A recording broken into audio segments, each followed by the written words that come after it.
CPM జాతీయ కార్యదర్శి సంఘ సంస్కర్త ఆర్థికవేత్త మార్కిస్ట్ మహోపాధ్యాయులు కామ్రేడ్ సీతారాం ఏచూరి మరణం అత్యంత దురదృష్టకరమని అన్నారు. విద్యార్థి దశ నుండే దేశ రాజకీయాలపై అవగాహన ఏర్పరచుకొని సమాజం కోసం కృషి చేసిన మహనీయుడు సీతారాం ఏచూరి అని ఆయన సేవలను కొనియాడారు. బయట పోరాటాలని కాకుండా పార్లమెంట్లో ప్రజా సమస్యలపై గలం విప్పారని, పోరాడి జాతీయ గ్రామీణ ఉపాధి హామీ చట్టం, కార్మిక హక్కుల చట్టాలు సాధించుకోవడంలో కీలక పాత్ర వహించారని అన్నారు.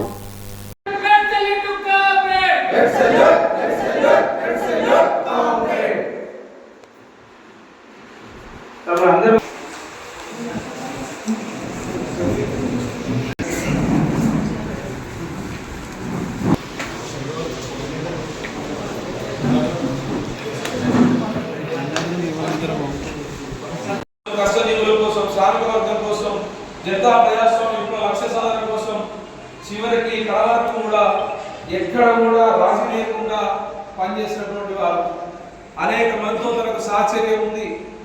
ఒక 5 దశాబ్దాలు 50 సంవత్సరాలు అసలు ప్రపంచంలోనే ప్రపంచ మేధావుల్లో నాకు తెలిసి తను కూడా అగ్రభాగానే ఉంటారు. అనేక ప్రపంచంలో వచ్చినటువంటి అనేక సమస్యల మీద కూడా ఆకాలింపు చేసుకొని ఎప్పటికప్పుడు పార్టీ సేవలకు దిశానిర్దేశం చేసినటువంటి వారు. అనేటువంటి సమస్యలు, క్లిష్ట సమస్యలు వచ్చినప్పుడు కూడా చిరునవ్వుతో అందరినీ కూడా సమన్వయం చేస్తూ ముందుకు వెళ్ళినటువంటి పరిస్థితిని మనం చూసాము. ఎన్ని వారు వాళ్ళ మధ్య లేకపోవడం నిజంగా బాధగా.